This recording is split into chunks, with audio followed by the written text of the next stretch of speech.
Hey everybody, it's Thursday night, which means it is time for Shop Talk. And we will be talking shop right after we play this awesome intro video.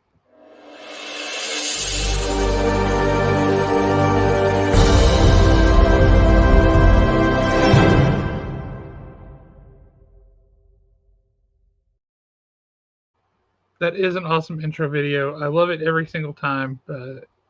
As always, big shout out to Nick Ellis for making that for us. Really appreciate it. It's cool. He's cool. And don't tell him I said that. He'll get a big head. Um, but no, really sincerely do appreciate it. If Alan is late, fire him. Well, buddy, I hate to break it to you, but Alan's late. Uh, he's running behind, so uh, we're going to have to just deal without Alan for a few minutes. Now, if we want to take bets as to what his excuse is for why he's late, I would love to hear what people think in the chat on that. So let me know what you think. He's going to come in here and say, man, I'm running late because why? What is it? So you guys tell me. Could be anything. Just so many things it could be. Hoping it wasn't a bad trip to Taco Bell, because then I would feel bad for the guy. And yeah, no Taco Bell trips for him. So what's everybody been up to? What's things going? See, you just had to go all the way there and say it, Nick. You could have just left it at Taco Bell. That would have been fine. It would be disparaging a company that puts out food I really like for no good reason. See, now we're getting somewhere, Keith. Washing his hair. Um, if he were to use that as an excuse for being late for literally anything, uh, that would be hysterical, because there ain't nothing up there to wash, and we all know it. So, yeah, good job there. What are you guys reading these days? We always talk about what we're reading, but tell us what you guys are reading. What books are you really enjoying? I'd love to hear that. I know Nick is only reading one comic book right now, which is sad, but he's enjoying it, which is awesome because the book is awesome. Really great comic, and it pleases me mightily. And that's Ultimate Spider-Man. So I know that, Nick. But Keith, what are you watching these days? What are you reading these days? What are you enjoying? Who else we got? Somebody else just jumped on. Tell us what you're reading. We're killing time for a minute until Alan gets here with an excuse, which could very well be that he's washing his hair, which makes me laugh.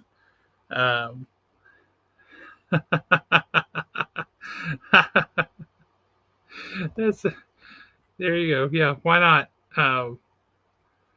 Sorry, I had to wash my hair.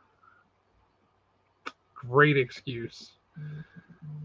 Fantastic excuse. Let's see what we got here. That's nothing. That's not even him texting me to make an excuse. Sad. Terrible and sad. So, all right. Picked up Uncanny Valley. It is really fun. That's enjoying. All 59 of Blood Hunt. Have you read how caught up are you on Blood Hunt? I'd be curious to hear. Brief History of Time. Yeah, I'm with you. It's not a fun read. It's interesting, but yeah, not necessarily a fun read. And you said you like the art on Uncanny Valley. Yeah, I love all the changes in art styles for the different types of animated characters. You got the Disney stuff. You got the more the Warner Brothers kind of stuff. You got the anime looking stuff, the video game stuff. Really enjoying Uncanny Valley, and it's building up to a big reveal in issue 6 that I'm excited about a little bit. I don't know for sure what it is, but Tony Fleeks gave retailers a little bit of a hint, and I think I know what it is. So we'll see if I'm right, and that could be pretty cool. While we're waiting and talking here, are you reading the red band editions of Blood Hunt or the regulars? I'm curious if you're reading the red band editions versus the regular. What do you think of the whole red band idea? Do you think that it's worthwhile? Do you enjoy what little variation that you're seeing? Because there doesn't seem to be much. It's certainly not what I was expecting from them when they said, "Here's what we're doing. We have this red band edition idea." I just didn't. I don't know. I expected more from that than what we got, and so that was a little disappointing to me. Especially if they're doing a red band edition of Werewolf by Night here in a couple of months. They just solicited that. Um, is it going to be worth picking up? Is it going to make any difference? I don't know. They're also doing a red band edition of the Wolverine book that Greg Capullo is doing the art for, where it looks like it's Wolverine in the Savage Land against dinosaurs. Uh, that's got a lot of potential for what they really kind of said Red Band was going to be, but uh, it seems to be a thing that they're going all in on, and I'm curious to see if it's panning out. So, what do you think of it? Do you think that it's worthwhile, or do you think that it's pointless? Uh, I know what I think, but I'd love to hear what you guys think.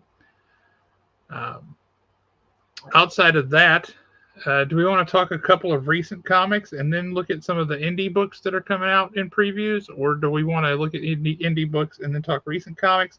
Or do we want to spend a minute and talk about some place that I'm not at, and I'm guessing you guys are not at either, which is Heroes Comic Convention there in Charlotte, North Carolina. I was really hoping to go this year, and things did not pan out, and I'm very sad about that. So the depression is strong. Um, According to everybody I've talked to, both comic book fans and comic book creators, writers, artists, inkers, letterers, the whole 9 yards, Heroes is like a really honest to goodness, true comic book show.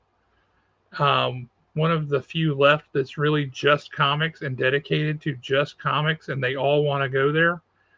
Um, and it's in Charlotte, North Carolina. That's not far away, and I just haven't been able to get there. Um, so that makes me sad. Oh, the freshly washed hair has arrived. Let's see what that looks like. I was not washing. I was actually conditioning. That takes a little longer because you've got to let it set in for a few minutes. Minute. You know, when I sent you that text message earlier, I was about to put on there, hey, just have Nick go live with you. But then I remembered Nick doesn't collect comic books anymore. So what would be the point? He collects his way, which is not at all. Yeah, really. It is true. Okay, yeah, trying to hang in there with Flash. Are you still reading? I have gotten behind on Flash, and I haven't really missed it. So if that tells you anything, like I don't know. Hey, it's Kaylisa, HR in the house. What's up? What up, Kaylisa? Always awesome to see her. I did manage to get caught up on Batman today. Okay. So, right off the bat, no pun intended. Is that someone calling to tell you not to spoil anything on Batman? Yeah, really. This will tell you how far behind I was.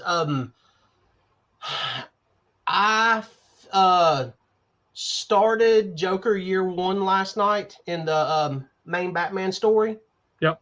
And I absolutely love the way that Chip Zdarsky did kind of like that dual story of the past and the future.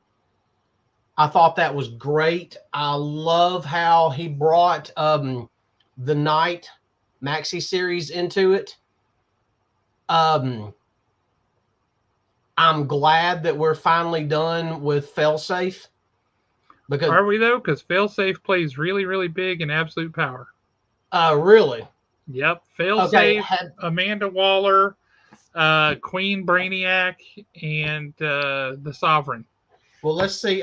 Issue 148 This one right here, didn't that come out last week? Yep, Or was that week before last? last week. Okay. Well, in this issue, we're done with Failsafe.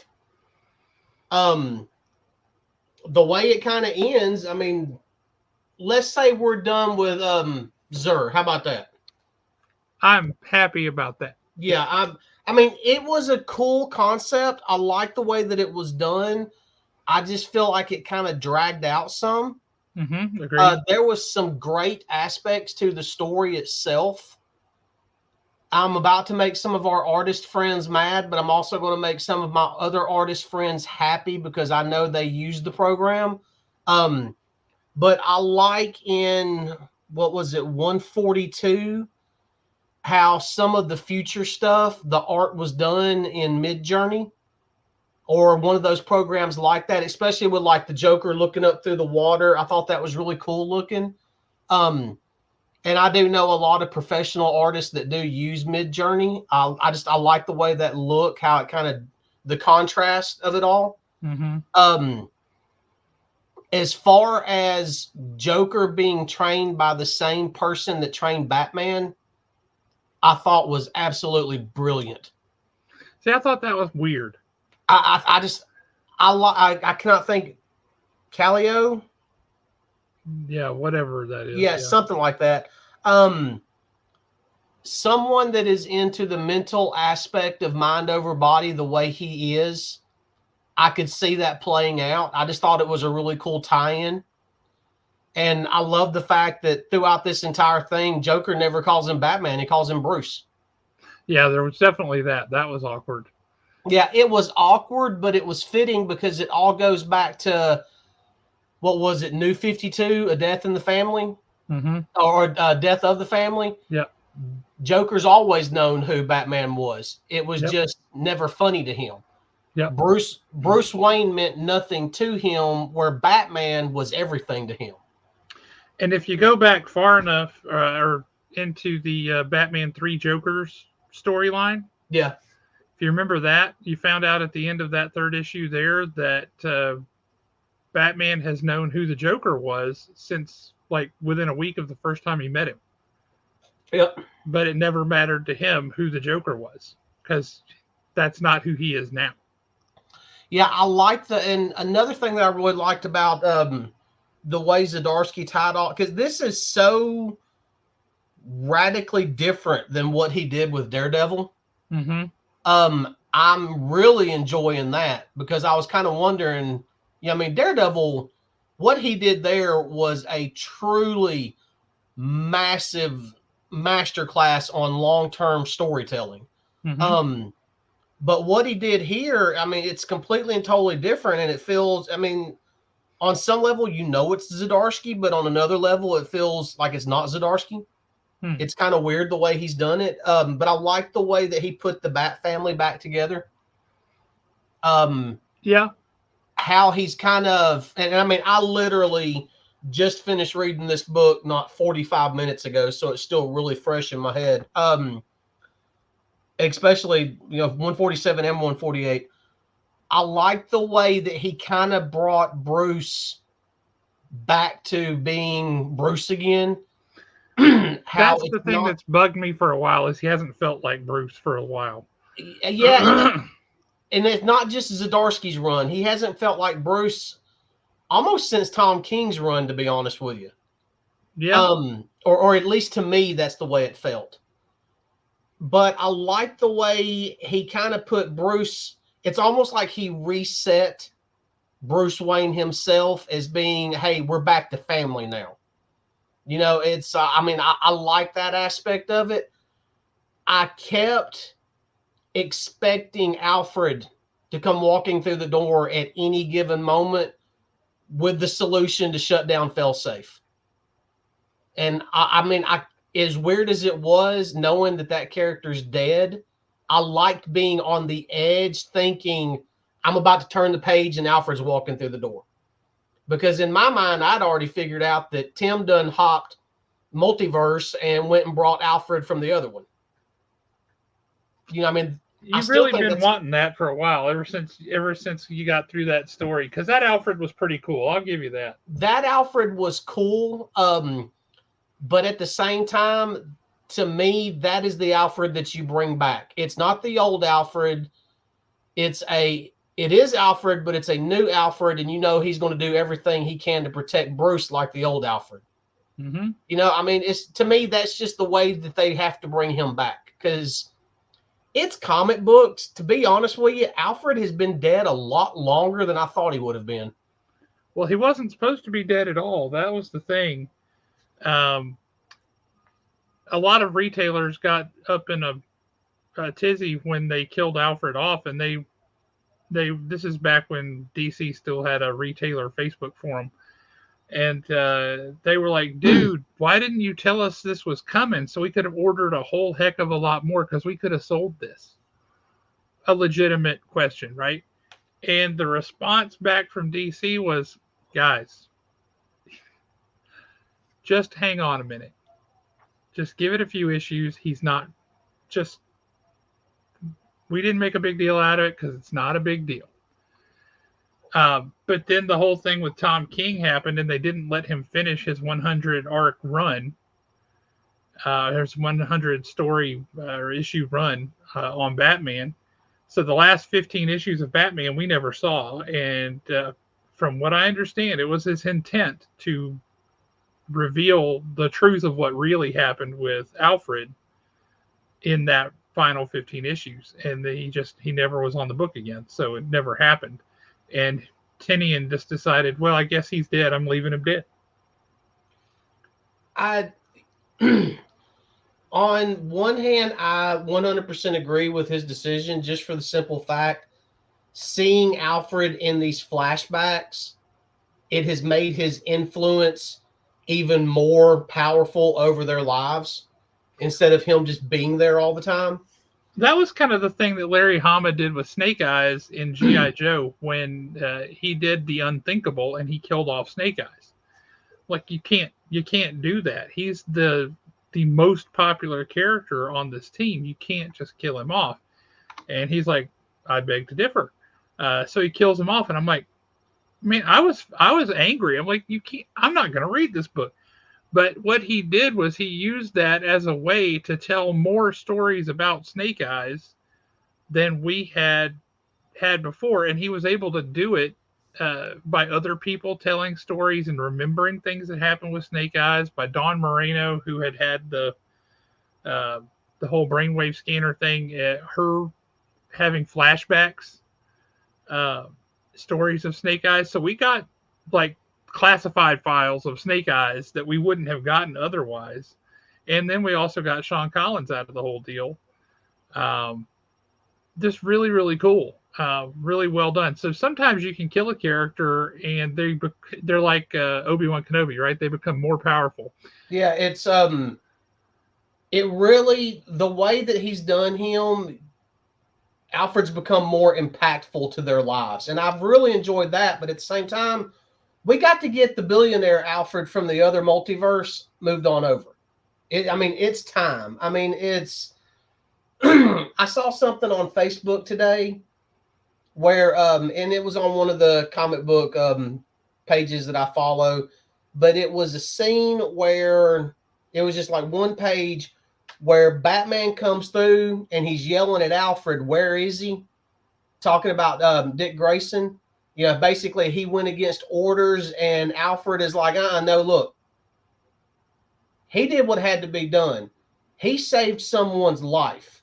If you're going to be mad at somebody, you be mad at me. But until then, that boy is in there hurting and he needs his father. Take off the cape and the cowl, get in there and do what you're supposed to do. And Batman automatically backs down. See, I love that version of Alfred Mm-hmm. because no matter how hardcore Batman is, Alfred is the one person that shuts him down and puts it all back together again. Right. He reminds him that he's human. Yep. Yeah, I mean, I do miss that character in these books. I really do. But you talking about GI Joe? You finally got to read it. Good. You see why I didn't want to say too much last week, right? Oh, because there were things that were happening, and I wanted you to be able to experience them.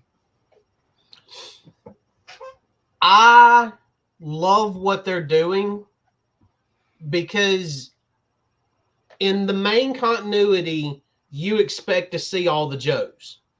You expect to, hey, I may not have Junkyard and Mutt in this issue. They pop up over here, fine. But the way they're doing this, with none of them really and truly knowing each other per se, you turn the page and you've got Stalker sitting there. Stalker becomes exciting. Oh crap, what's Stalker doing there? Or you hear Snow Job talked about. Well, he helped us in the past. Okay, what was that? What did he do in the past? Yeah, Well, it's made. the Stalker in this story is kind of like Nick Fury going around and putting the team together, which I think is pretty awesome. I love Yeah, that. Um, that whole business where he's like, yeah, you've been getting kicked out of this place and that place and that place. It's one of the reasons we want you. And you're like, okay, that's awesome. yeah, and the whole Scarlet and Jinx basically being besties. I mean, That felt a little bit like I couldn't tell, are they besties or are they more than that? It felt like that was kind of well, yeah, at one point she does make a comment about her best friend, because I understand what you're saying. It felt that way to me too. I'm kind of flipping the pages. it. I think It just didn't feel completely platonic. I guess is where I'm going. yeah, but the thing about that was where she starts having the flashbacks and she's telling Stalker about basically like in these scenes where she's telling him about how they come up with their own secret language and stuff. Yep. To me, it kind of comes across as best friends that grew into sisters. I mean, I could be wrong the way I interpreted it, but at first I was the same way. Yeah, there might be more there. But see, what they've done here is they've kind of taken the whole Snake Eyes Storm Shadow thing and they've made it Scarlet and Jinx. See, I was thinking the same thing. And so you're like, that changes things. That changes a lot of things. Because then what do you do? What is Snake Eyes when he Oh, shows up? Oh yeah. oh. Because I was turning the page expecting it to be Snake Eyes and it was Storm Shadow. I was like, oh. That's a, dude, you're not wrong. Yep. We are the original Marvel Universe. We're holding at 616. We holding it together. To pull a Deadpool, we are Marvel Jesus.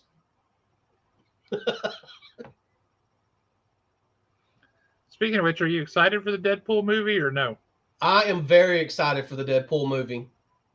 I'm excited for multiple reasons. One, I want to see how far Disney actually let him go. I think they didn't put a muzzle on him at all. I don't think they did either. And to me, that's going to make it even better because that is finally Disney just throwing it all out there. I am looking forward to seeing the Deadpool Wolverine relationship just simply because of how good of friends those two are in real life. Mm-hmm. Going into it knowing that they have been picking at each other through commercials and social media and movies for years makes this even better. Because it's a what are they going to do now that they're actually together? I'm like everybody else. I want to know who the female Deadpool is. It would be a waste if it's an unknown or if we never see the female Deadpool without a mask. I mean, I know who I would like it to be. There we go. Who's that? I would like it to be a variant version of Black Widow, and it is Scarlett Johansson. That would be hysterical. I mean, I like that. The fact that we are getting Chris Evans back as the Human Torch, at least for one scene. I'm looking forward to that. Because I actually liked that Fantastic Four movie. I thought it was I liked entertaining. the first 2/3 of it. And then when they had no idea what to do after that, it just went straight in the toilet. Yeah. And Doom was a terrible choice for them. Everybody makes the same thing. It's like Doom and Lex Luthor. It's like, guys, go a different direction. You haven't got this right yet. No one has. It ain't going to be you that solves it. Just move on. Yeah, the sad thing about that is though, the actor choice for Doom I felt was perfect. I couldn't begin to tell you whether he was perfect or not because the execution of everything else was so awful. The getting him to that point, getting the character to the point of actually putting on the mask, I thought was perfect. It was after the mask. That was when the character kind of started falling apart to me. But I It's mean, I pretty did dumb. enjoy that movie, but I'm looking forward to seeing how they've tied in everything that they've done as far as the MCU is concerned into one movie, and the way Deadpool acts and the way that he talks. It's going to be one of those movies that you've got to see 2 or 3 times just to get all the references and Easter eggs. That's entirely possible. And I'm quite certain that they're hoping that that's exactly what people will do. Well, what'll happen is it'll come out. I'll go to the movie theater to see it, and then I'll just wait and buy the Blu-ray. Well, one little thing that you're going to need to know, and I think this is important, I think we're going to have to go see that together. I was thinking me, you, and Mr. Nicholas Ellis. Why limit it? We just invite whoever wants to come. We'll get a couple rows and we'll hang out and we'll yell at the screen. It'll be great. Yeah, whoever wants to come. If you did not pick this up last week, I'm bringing this back around to Scarlett for a second because I want to give one Mr. Josh Olive massive kudos and props because of something that he said last week, and he was 100% right, and I laughed the entire time I was watching it unfold. The beginning of this book is the beginning of True Lies. Oh, 100%. Yeah. And it was great. I loved every minute of it. Let me ask you this, because this is a legit question, right? You got a lot of people who see the G.I. Joe at the top of something and they're like, yeah, I'm out. That's not for me. I don't know. And they've never read a G.I. Joe book in their life. Hard for me to say because I'm super biased. You're probably pretty biased too, but I think you've got an ability to be a little bit more even-minded on it. A non-G.I. Joe fan, if they were to pick up that book, having no background whatsoever, and read that book, do you think that that would be something that somebody would like if they like a spy espionage kind of story, military characters with no background in G.I. Joe whatsoever, no preconceived notion of what to expect? Do you think somebody would like that book? I know for a fact they will, and I can tell you why I know for a fact. And I will not say his last name, but you're going to know who I'm talking about. Brad comes Okay. up there on Saturdays, brings his kids. They have a blast.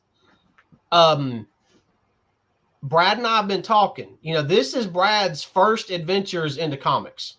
I mean, he's never read comic books. This was something just to do with his kids one day, and I'm like, hey, you should swing by. If anything, it's the kids' first time in the shop. Kids always get a free comic book their first time in the shop.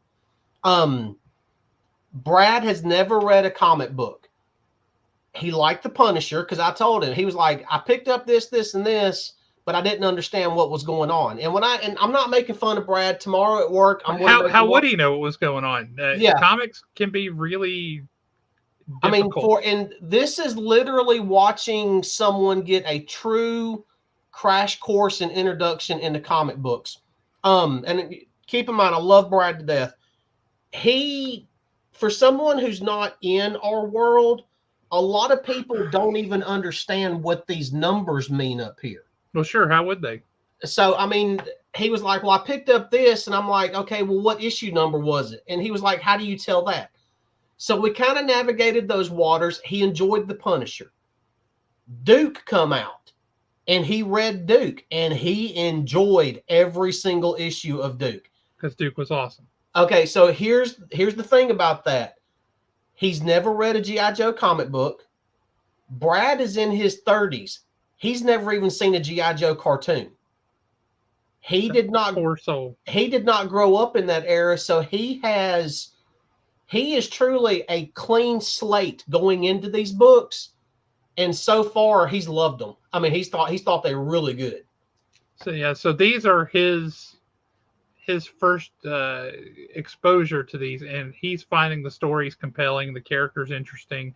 Yep. All right, that's good, because I do wonder about that sometimes, and I look at how these books are selling across the country, and everybody is reporting that still the Energon Universe books are way up. GI Joe books are selling way more than they were when it was just at IDW. The regular title too, not just the new ones. Um, all of these things are riding this incredible wave. And so I'm glad to hear that somebody who has no background in it whatsoever has picked it up and has looked at it and said, I find this compelling and interesting. So did he read Cobra Commander? I'll ask him tomorrow. I know he read Duke. Because if not, we'll have the trades in very shortly if we don't have them already. And I think he'll be up there Saturday because I threw a copy of Scarlet in his box. Okay. I mean, and sorry, when I say this guy is new to collecting, a month ago he didn't even have a box. You know, I was explaining to him, hey, you know, his daughter likes Dogman. Hey, Josh can order that stuff. You know, this is how all this actually works. So, I mean, this is somebody that is brand new to our hobby, and yeah, he's enjoying it. Like I said, he is a true clean slate when it comes to these comic books. It's so great to hear. I love that. And then the fact, like, he enjoyed, like I said, he enjoyed Punisher. He did not like Geiger that much. Okay. He, you know, and I mean, that's on personal preference, but he thoroughly enjoyed Redcoat. Yeah. He picked up Rook Exodus #1, and he thought that was really cool. You know, because it was different. Mm-hmm. So yeah, if we could ever, his kids are younger, so it might be hard to get him on here one night, but we would need to get him on here one night to kind of get, you know, a fresh eye perspective of, you know, what these stories are like for someone. I would love to do that. If he'd be willing to do that, I would love to have him on and just hear like somebody who is new to it. Because I've been doing this for 40 something years. I would love to hear somebody's take on that. Nick, you say that, but I did turn him on to Ultimate Spider-Man, and he loved that first issue. And I think he's read the first 2 issues, and he said ASM. He was very specific. Yeah, but I'm saying I told him I've been shying him away from that, but I did point him toward Ultimate Spider-Man. Dude, well, you jumped right in, man. Rock on. Yeah, really. Well done. Yeah. Are you liking the Blood Hunt books? If so, are there some titles? I'm going to assume you like some titles more than others. Like, did you think Blood Hunters was fun, but you hated Black Panther or what have you? Would love to hear your thoughts on that. Which ones you're enjoying, and what is it about them? The ones you like, what is it that you think makes them better? And the ones you don't like, what is it that you think is lacking? I would love to hear that. Because that's the kind of feedback that is just really helpful for everybody. I don't know what that means, but thank you, Nick. It means that you got all the numbers on the row. Oh, is that what that is? Yeah. My only other, cause like I said, I've been doing a lot of ketchup. I love ketchup. I also like mustard and mayo and barbecue sauce. That is good stuff. Especially the spicy ketchup from Whataburger. Hashtag no sponsorship. But if somebody were to sponsor us, who do you think they would be and why? who would look at this show and say, you know what, I want those people representing my brand. Honestly, and I mean, I'm not trying to like guilt anybody or insinuate anything because it just kind of happened and we weren't looking for brownie points or sponsorship. People need to understand we literally just talk about what we're excited about. Books that we read books every week that we do not like, we just don't talk about them. That is 100% true. So that right there should tell you if we're not talking about a book, there's only two books that I have completely and totally ran into the ground, and that was Amazing Spider-Man and Alpha Flight. Because I hated Alpha Flight. I thought that was awful. But the one that I would say, if we had a sponsor, would sponsor us or sponsor something, would be AWA. Because we fell in love with their product, and I We mean, have. I have to. Speaking of which, I have to tell you, they just had a big sale on their trades, um, and I may or may not have picked up a lot of them. Um, I mean, Devil's Highway. I mean, some of the older ones too, like Archangel, and some of those like that have been around for a minute. Nick, we're big boys. That would be Pepperidge Farms. I need me some summer sausage. Yeah, really. Yeah, Hillshire Farms. I mean, if I would have to say if somebody would ever sponsor us, probably an AWA. I Somebody totally like thought it would that. be Marco's Pizza, but you know, Yeah, really. come by these buds honestly Mm-hmm. with some Marco's Pizza. Um, yeah, it would be an independent comic book company because I mean, what Marvel and DC, they don't do stuff like that. Could also be Hasbro because we do love the GI Joe. Um,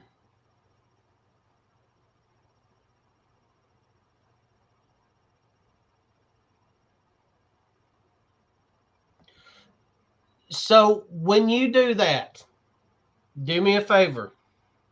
Create some type of Facebook post or something, Yeah, we can and share it we out can too. splash it up on the screen during the show. Yeah, and we can do. Yeah, we can just give us a shout offline. We can talk about doing a prize or two for some things. We'd be happy to. Yeah, because I mean, if you think about it, we really and truly don't push, say any type of product like certain bags or boards or boxes or stuff like that. So I mean, if we were to ever have a legit sponsor, it would be an independent comic book company. I don't know. You do like that store folio. I do like the store folio, and I have BCW. I love my store folio. I like the fact, okay, look, I will model the store folio just in case somebody from BCW ever watches this. Hang on, let me embiggen you so you can do it properly. So with the store folio, it does not come with Firestorm. Does not. What happens is with the plastic sleeve that's around it, I'm hoping y'all can pick that up some. Yep, yeah, it's clear. You can put whatever you want on there. I actually have one at home that I printed off that is Dr. Fate. Actually, two. One is Dr. Fate, and I did I can't remember the program that I used, and I did Breedlove Asylum across it. And then the other one is Moon Knight, and it's got Breedlove Asylum across it. But this one right here just looks so good when I printed it off of a regular printer. That's pretty sharp. There is, and then of course you can customize with stickers. Yes, you can customize with stickers. I do customize with stickers. Wait, Mad Cave. Yep. Always got to have a Mad Cave sticker. The Art of Miss Bianca. Indeed. Okay, so this right here, let me be honest, I should not have this anti-hero gallery sticker. Here's the reason why I have it. I was watching an auction on Whatnot, and it was someplace, I don't know where they're at, to be honest with you, And I noticed that the books were going, they were doing like lots. It was this comic book store has got a back room that is ungodly, but they were doing lots, and the lots were like, 60, 70, $80. And I mean, they were going really quick. And I'm like, okay, I'm really not into like just lots like that. So I went to hit the back button to get out of it, and I accidentally hit the bid button. And once you hit the bid button, it goes through like instantly. And I'm like, oh, because it was a $50 bid. And I didn't even know what I was like, no, I'm hitting the back button. I'm like getting mad at myself, a little frustrated.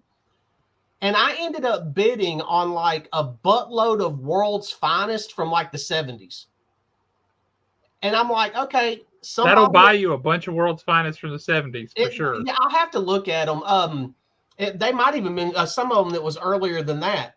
Ended up being like $50. And guess what? For once, no one outbid me. Of course they didn't. I didn't even know what covers I got until they showed up in the mail with a very nice handwritten note thanking me for my purchase and this sticker. So it was nobody's fault except my fat fingers. Most expensive sticker you ever bought. Yeah. But anyway, you were showing off You talking about your storefolio. You talking about the boys, Nick? More stickers. This Jeremy artist right Brunner here art. should look a little familiar. Yep. That should look familiar to a couple of people. Yep. 2 people. 2 are brothers. I have no idea. I have no idea where I got that burned it sticker from. I'll be honest with you. No idea. The Deadpool sticker. Is that the guy who does the legal burning, wood burning kind of thing with covers? No, I know who you're talking about. That's not him. And the Nightmare on Elm Street sticker actually come from the Bug. I have no idea where she got it at. Nice. But believe it or not, this little slot right here will hold a good amount of comic books. It was one of those things that I was watching Two Brothers one night, and this was a couple of years ago. Back when they were still on. Yeah, back when they were still on. And Dustin had pulled out his storefolio. And I was like, well, that's just dumb. I don't like that idea at all. Well, then I happened to be scrolling on Amazon one day, and they had them on sale. Never mind that we had them at the store, but okay. Well, okay. Well, I didn't know you had them at the store. But I mean, it was just a plain black one that was on sale. So I hit, buy it now, and they sent it to me, and I ended up falling in love with it. I don't know who the good ones are you're talking to, Mike, but how are you? Hope everything's going well, buddy. What up, Mr. Weslowski? Hey, Mr. Weslowski. You're one that likes a good femme fatale. Oh. Pick it up, pick it up, pick it up, pick it up, pick it up. Better yet, get one of the blank covers and get somebody to do some awesome art on it. As far as my one other comic book. I thought you did a lot of catching up. I did a lot of catching up, but I'm talking about physical comics that I have with me that are new. All right. Holy crap. Space Ghost finally has a legit backstory. That cover's gorgeous. Oh, it is gorgeous. I like the way the story went. I like the fact that Space Ghost actually has a name now. We know who he is, and all I can say about Dax is certified badass. Yeah, this was really good. Pepos has knocked it out of the park with 2 issues. He really has. Well, he's what I'd like to bring on because he has shown that he can write some good comics. And all of his stories are different also. Yeah. Yeah, I mean, all of his stories are different. This was a really good issue in the fact that we finally see the Ghost Planet. The Yep. ghost planet actually used to be a legit planet called Vector. We understand what happened with Space Ghost past. His name is Dax, not joking. We understand why he's done what he's done. How he became what he became and what he's doing. I mean, this was a legit origin story, and it was a good one on top of that. One of the reasons why I actually fell in love with issue number 2 was because the first few pages in, you turn the page in the middle of the Space Ghost story, and all of a sudden you've got Johnny Quest. And you've got like this brief little introduction to Johnny Quest, like 3 or 4 pages, and then you turn the page and you're right back into your Space Ghost story. And it kind of felt like those old Saturday cartoons where you would have like the Herculoids pop up, and then like a brief little interlude with, say, Space Ghost, and then you'd go right back to the Herculoids. I just thought that was, whether they did that on purpose or not, I just thought that was great. Yes, his real name is actually Dax. I do not want to ruin it for you as to who he was and what he was doing before he became Space Ghost. But I will say this, whether you read it or not, this is one of those covers that is legit worth buying and having graded, because it is going to present beautifully in a slab. I mean, absolutely beautifully in a slab. Kind of like that one right there. Mm-hmm.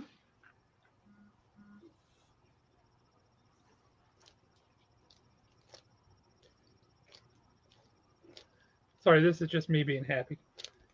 You be happy all you want, because I have seriously considered sending both of these off just to get the slab out of it.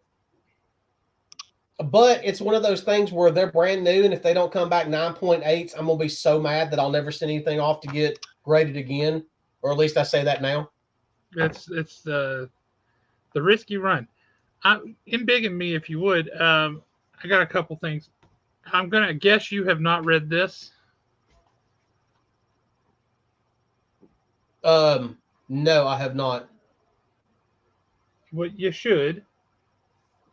And if Brad wants something that his daughter would like, this is very Redwall. Except it's a raccoon. Yeah. It's a raccoon who's a monk. And Michael Avon Oeming's art in this, it's very him, that kind of cartoony style. But it's definitely got some flavor of Mike Mignola to it. And if you like Redwall and you like Mike Mignola, this is like a perfect marriage of the two. You would love this book.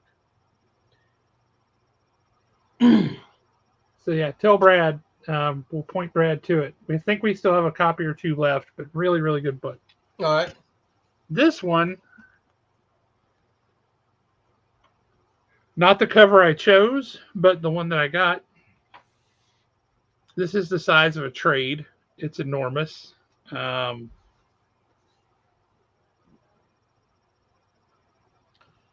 Okay, so have you read it?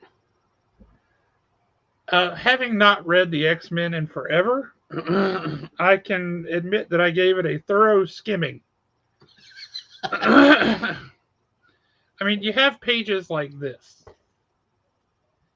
Yeah, that's definitely skim material right there. Like, what the heck? It's the end of the Krakoan age. I know a lot of people are really upset about that. Apparently, there's a lot of people who enjoy this. The Krakoan age was not for me. I really liked the possibilities that were there when they introduced the Krakoan age, and I thought House of X and Powers of X were amazing. Really liked it. But in this case, I will say the very end, so huge spoiler alert if this is a book that you want to read, or if it's going to upset you that I'm showing this off, because I'm skipping to the very last page. If I can get there, this book is like when I say this is the size of a trade, I'm not joking. This book is massive. Wait, nope, not skipping to the very last page. Where's the page I was looking for? Well, now that's bothersome. Gotta find it because it was a cool image. I grant you. It was when I guess it was them saying goodbye to Krakoa, and you see this image of Krakoa, the island or whatever it is, this physical place, and then you see that it's like the shoulders and head of a person. So Krakoa is a mutant. It's kind of like the Tafiti in Moana. Okay. Except bigger, I guess. It's like sticking out of the water is just like the head, the shoulders, and the head. And Krakoa is a person, apparently. Really interesting. Maybe it wasn't in this issue, but whichever issue it was, I thought that was really cool. That was well done. At the end of this issue, the last thing that happens, well, first of all, like Rogue is kissing people, and nobody seems to be having any issues. Like that's not a dead person now, so I don't know what's going on there. Yeah, that's not right. But the very last page, you see some soldiers are transporting somebody, and they're like, I don't know how I feel about this. Dude's a vegetable. Why all the security for transferring a vegetable? Guy's in a coma, blah, blah, blah. They built a special cage just for him. He ain't never waking up. And then, of course, the last thing you see is eyes come wide awake. Is that Xavier? Yeah. Okay. So, whatever the heck all this means, I'm looking forward to a fresh start, a clean slate with the new X-Men #1. Very much looking forward to that. Yeah, I know you said you liked it, so tell me all about it. Holy smokes. This I had to double check to be sure this wasn't written by Jonathan Hickman. It's not. But it feels like it is in a good way. Mm-hmm. There's a lot of complexity. There's a lot of things going on. You get a little bit more backstory on what's happened in this version of the Ultimate Universe. You see the formation of this team. You get introduced to Hank Pym and Janet Van Dyne in this issue. There's an awesome fight with Captain Britain. But this team is really cool. The way that they're coming together is really cool. There's a speech. It's like a young Iron Man, so it's Iron Lad is who's kind of the de facto leader of the team in his own way because he's the one in tandem with Reed Richards, who doesn't want to be called Reed Richards in this universe. He's going by Dr. Doom. They are the ones who are figured out. So, like all the people who should have been superheroes or should have superpowers and didn't get them, and it was their plan to go and give those people an opportunity. And it kind of talks to who that worked for and who it didn't, and some of the odd things that happened as a result of that. That was cool. But at one point, like I said, you meet Janet Van Dyne and Hank Pym, and you see Hank Pym knows. He watched the little thing. He knows what he could have become. All the good stuff, but all the bad stuff too, right? And so he has not accepted the challenge of being this other thing that he might should have been because he doesn't want to become a monster. Hank Pym? And yeah, Hank Pym. Remember who smacked around Janet Van Dyne in the Avengers back in the day? Okay. Okay, you're talking about that aspect of it. That creating Ultron. I mean, all this stuff. Okay, Like gotcha. he's had a bad past, right? Um, but Captain America gives him a very Captain America speech in a really cool way. Um, it was really well done. I enjoyed it tremendously. On the whole, this issue is spectacular. Really, very strongly recommend it. Also, you find out in here that there's a timeline that they have to figure this out by because that's when the maker, if not before then, that's when the maker will have figured his way out of prison. So they know that there is a time when he's coming back and he's going to be mad. Um, and so there's a ticking clock now, which adds pressure. Uh, really, really, really good book. Very strongly recommend Ultimates #1. And this is one I wasn't going to pick up until you talked about it. And then I picked it up and I really thought it was great. And you haven't mentioned it, so I'm guessing we sold out of it before you got it. Yes, you did. Falling in Love on the Path to Hell. Yeah, I did not get you sold out before I could get my grubby little hands on it. Well, let me just tell you this. I'm going to bring it back to the store on Saturday and I'll put it in your box because you have to read it. Is it that good? It's interesting and I think you will love it. The concept. I like the concept of it, the way it was described. Yeah. Yeah, and that's exactly what you get. Good. The end of the cowboy era, the end of the Shogun, the end of the samurai warrior era, all that coming together bizarrely at the same time. This is this is very good. This is very interesting. I think you will absolutely dig this. So I will bring this back so you can read it. But after you described it, I was like, I need to read that, and I thoroughly enjoyed it. It's got some elements to it that will remind you of crap. What was that book? Breath of Shadows. Okay, cool. I don't know. The premise sounded cool to me that you've got two people that should never cross paths. Yep. On any level, end up meeting in hell of all places and fall in love. Like you do. So it was one of those that when I read the premise of it, I'm like, I need to read that again, make sure I understood what they were saying. And it just sounded like a cool premise to me. I also have to say I dig the name of their letters page. That is pretty good. But no, I really think you will enjoy the heck out of this book. I think you will really like it. So kudos to you for bringing my attention to this because I read it, I enjoyed it, and I'm looking forward to the next issue, and I think you're going to dig it. Okay, I will definitely pick it up this weekend. I'll try to swing by Saturday morning. Which I'll be swinging by tomorrow after work, hopefully. Either way, both. You can do both. We've got two books. One definitely, and another that I thought was coming out this week. Okay. Scarlet Witch #1 come out this week. Yep. Have you got your hands on it yet?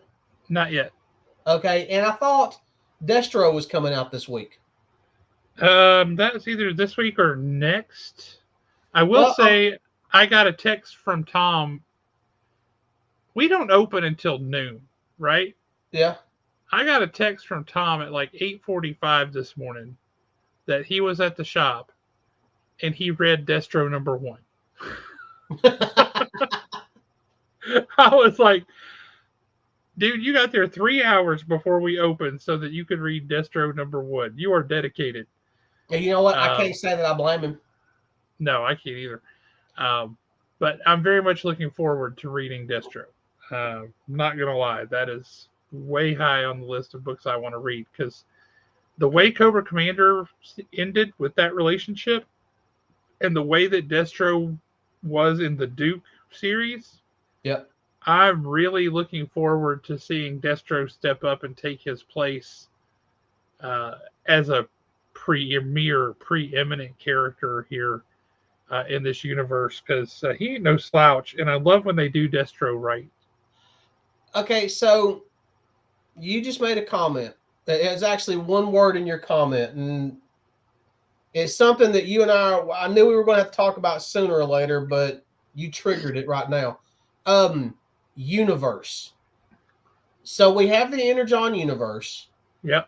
We know that Hasbro is working with Skybound. Yep. There's a lot of things going on. True. At the end of the and we're trying to connect some dots. I mean, this is going to be nothing but our own personal opinion when this is all said and done. Yep. Then maybe we can super sleuth it a little bit.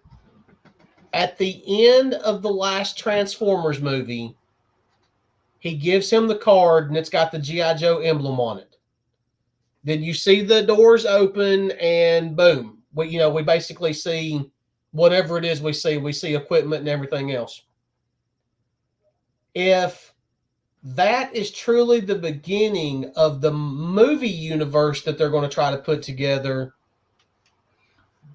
do they go with a pre-existing G.I. Joe or do they go with what they're doing now? I think the problem we're going to have with the movies is that they're not going to follow what they're doing in the comics.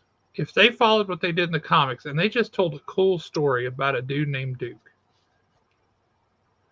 and his weird experience that he didn't really ever, nobody believed him, but he saw a plane turn into a robot and kill his friend.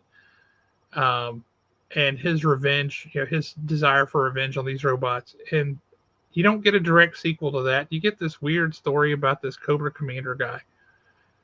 I think if we were to get a story where it built like that across multiple movies, like the MCU did, right? You have Iron Man, you have Captain America, you have these individual movies, and then you build toward this book. That's the way to go to me. And they're not going to do that. And so anything they do is going to be inherently overly complicated and confusing, and you have to already know who people are and just assume and accept that, oh yeah, that person's cool because I know going in that they're cool. Yeah. I think it's going to be a total cluster. That's what I think. I would like to see them start from scratch. I would totally like to see them start from scratch, and I would like to see them do it without somebody called Michael Bay attached to it. Yes, that would be nice. I mean, we know that he does larger than life movies. We know it's going to look good. We know there's going to be some cool explosions and some cool effects. But I'd like to see a G.I. Joe movie that's more like Rambo. I would like to see a Duke movie that's like Jason Bourne. Yeah. Not necessarily that type of story, but filmed in that type of style. Right. And that's what I'm saying about like Rambo, like First Blood. Yeah. The one guy on the run from all those people having to survive. I would love to see that story within a G.I. Joe universe. And that's how you build something out. But they're not willing to start at ground zero. Well, they start on cloud 9 and keep hoping from there, and it always falls apart. Also, I just don't think they're going to be able to do a completely and totally grown-up G.I. Joe. Even though a 100% grown-up G.I. Joe would work, you've still got to market it toward kids. You've still got, or toward younger adults. I think you could bridge that gap pretty easily. You tell some PG-13 stories, and you can imply a lot of things. You don't have to show it. I mean, G.I. Joe comic book hasn't been gory, ever. It doesn't do that, but you still get the story across. It's not you don't have to dumb it down. That's the thing. If you look at like popular children's literature across the world, You get things like The Hobbit. You get things like The Lion, the Witch, and the Wardrobe, The Chronicles of Narnia. You get things like Harry Potter. The British write for children when they're writing children's things, but they don't write childishly. Yeah. We tend to go like all sugar and aspartame and everything else. And in America, they tend to write things down to kids. They write down to kids. Don't write down to them. They don't No, need my that. thing Kids is, are smarter than you think. Um, and you can do that with G.I. Joe. You don't have to write down to kids. Larry Hama never wrote down to kids. yeah, no, I'm thinking more along the lines of a grown-up Rambo style G.I. Joe. I Oh, don't. yeah, you could do that without crossing a PG-13 barrier. Yeah, but see, then it's just not as much fun.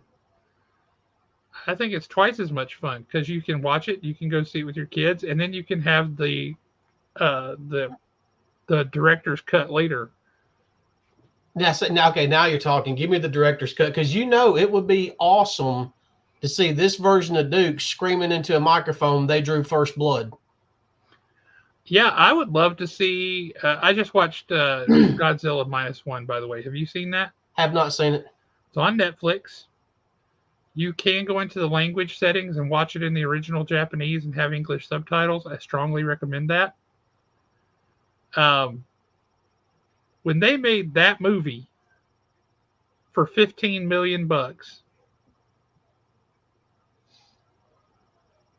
I defy you to tell me you couldn't make a G.I. Joe movie that looks that good for that cheap or less. Yeah. You absolutely could. Because you don't have a giant mega monster that you've got to put on screen. You can do all kinds of things. And I think it could be a spectacular movie. I would be so happy with that kind of movie. I kind of want to write that screenplay now. Do it. I need to talk to Aaron and get some good tips on screenplays. I say just write the story. And then once you've got your story completely written, then figure out how to do it as a screenplay. Don't write it. This is just, me looking from the outside looking in because I have written a couple of things. Flesh out the story first. Because if you think about it, if you're trying to write the story while you're writing the screenplay, you're going to be focused on the screenplay aspect of it a little bit more than the story aspect of it. That's probably true. A good story can always be adapted into a screenplay. Yep. But a bad screenplay can never be adapted into a good story. I would say that's pretty sage advice. You just made up for being late. It only took you an hour and 8 minutes to do. Whew, made my head hurt a little bit. I don't need to do that too much. Got a little woozy. God, whew, that was a lot of thinking. Had my thinking cap on, but I do think that kind of a story, an intro, one character at a time to a small group, would really be awesome.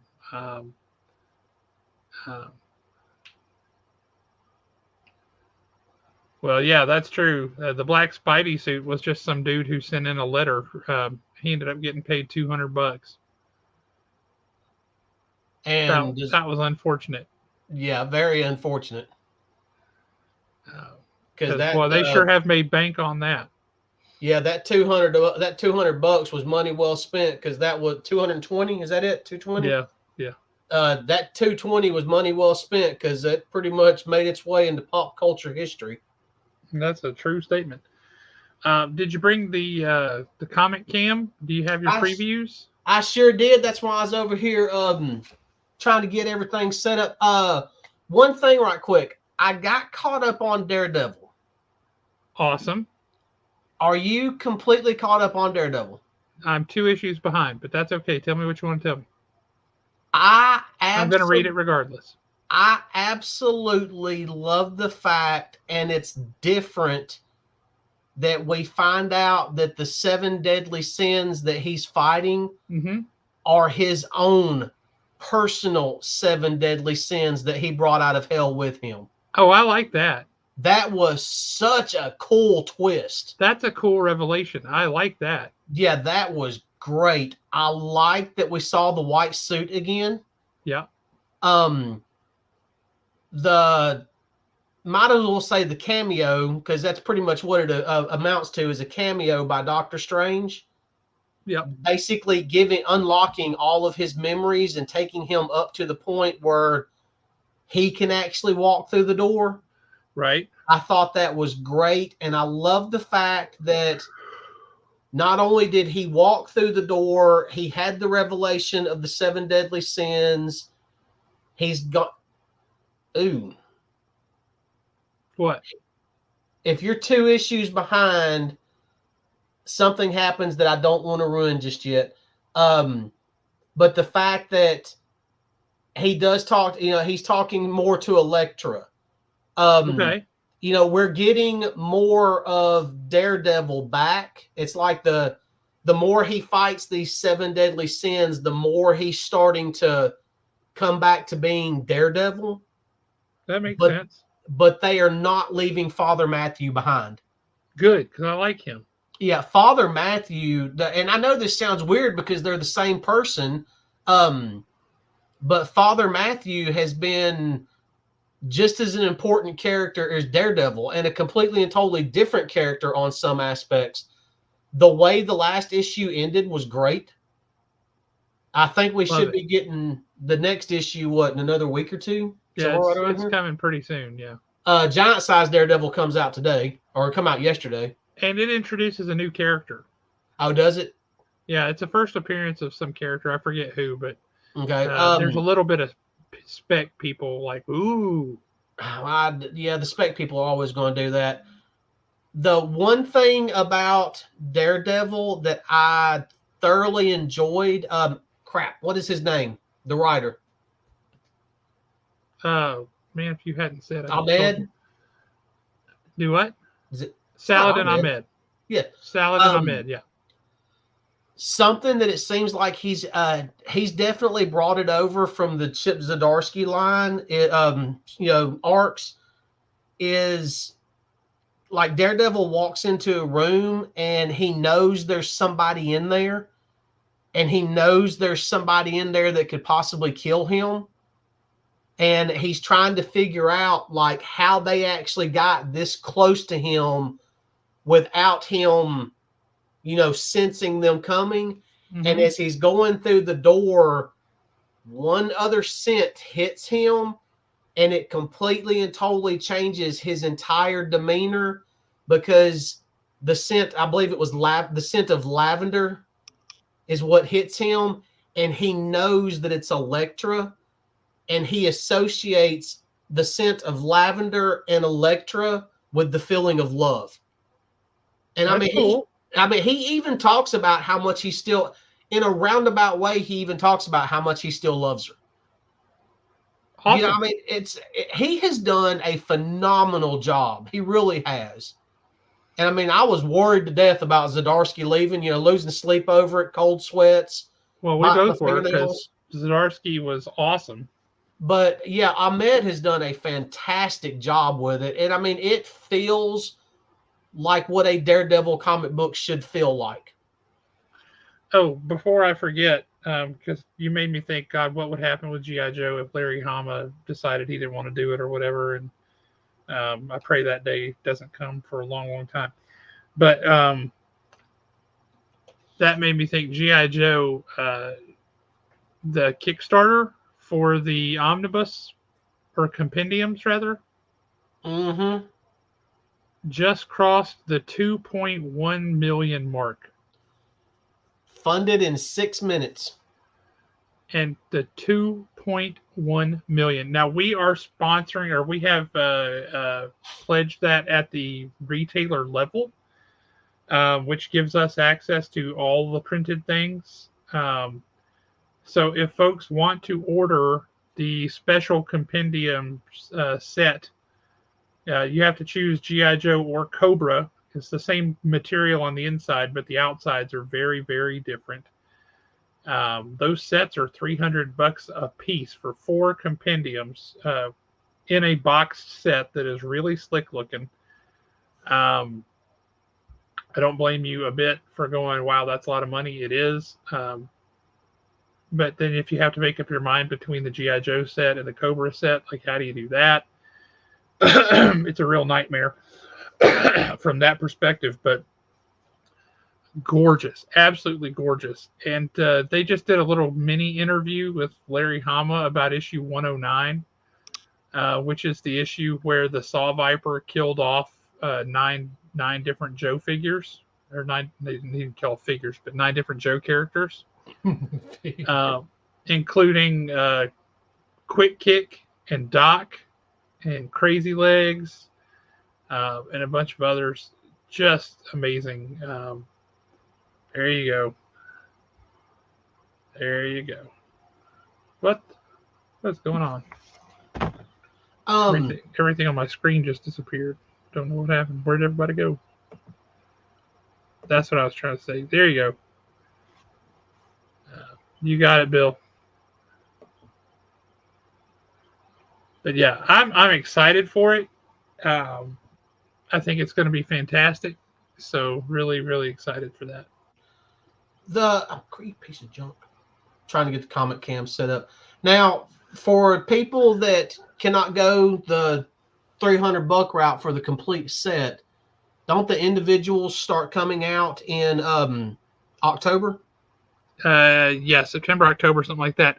Now the difference is the individual ones that will be for sale are paperback.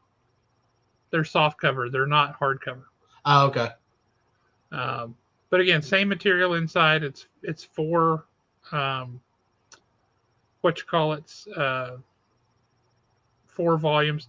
I will say one thing they just added as one of the stretch goals was, and they say this is the only time it's ever going to be printed on its own, was the G.I. Joe yearbook #1 with Larry Hama's original dialogue.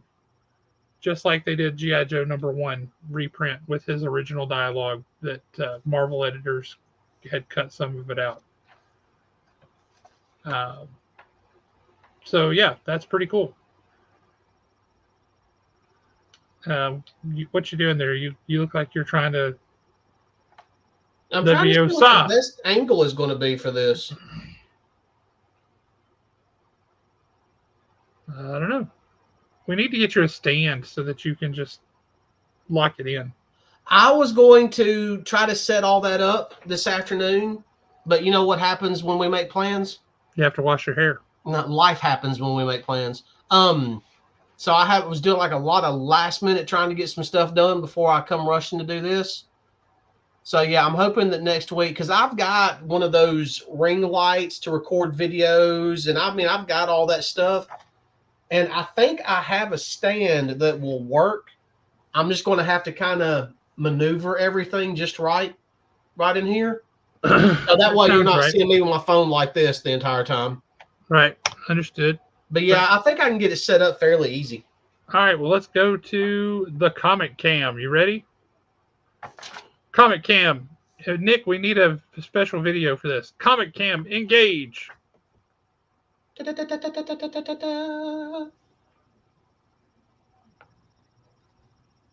Boom. Previews. Do you, in your honest opinion, feel like Berserker needs another run? Needs? No. I love any story that has got built-in history to it. And Berserker has that, right? Berserker's got thousands of years of history. So specific stories set in the samurai era or the Stone Age or whatever, I'm all for it. I love that kind of stuff. So as long as people are happy, then awesome. Go for it. Yeah, you're going to want to skip a good ways in before because it takes a while once you get into the book before you're actually at where new comics and such are. What page are we looking at? Page 30. 4.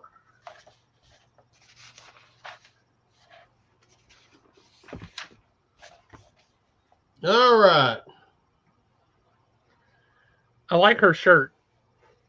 Florida. There you go. There's a lot going on in that picture. You got the whole Cleopatra thing with the snake biting her bosom. You've got the gun that is the shape of Florida. It says Florida. You got the skull there on the one side. You got the seagull on the other. I don't know. This looks interesting to me. Written by Stephanie Phillips. That, and I like this description. It's a woman-led crime thriller reminiscent of 2000s era Vertigo. So Vertigo comics. If this is something they might would have told at Vertigo, probably pretty good. There was a series that came out. I think I might have been the only person at the shop that read it. I think you might have read it. It came out when the shop was still in the smaller place back behind. Yeah. I've got it at home. I cannot think of who put it out. I believe it was called Sisters of Mercy. Yeah, I remember that. And it was about basically the 4 women that were victims of abuse. Yep. And how they kind of banded together. And it was like it was almost like a different version of Boondock Saints. Yeah. It would have fit very easy into a Boondock Saint style universe. They need to redo that. They need to bring it back out because it was only 4 issues and it was great. Oh, Mike. We still got some lessons learned on this comic cam, Mike. Apologies. Was there one? My bad. But yeah, Berserker Lost Book of B is him running around with Genghis Khan. If you want a story about this eternal warrior running around with Genghis Khan, then by all means get it. You're going to have to move on a lot faster than that. We got a lot of book to go through here. Well, I was looking for there was a Mike Deodato Jr. cover, I believe. Yes, Mike. For the shot seen around the internet.